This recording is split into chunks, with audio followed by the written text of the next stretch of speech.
बोलो माता रानी की जय। वेदांती भक्ति भजन में आप सभी का स्वागत करती हूँ।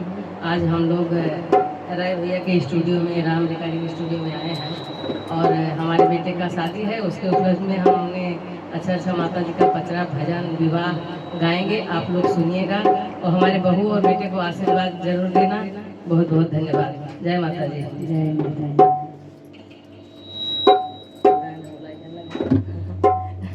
का उदय के मैया का मनाई बहो मैया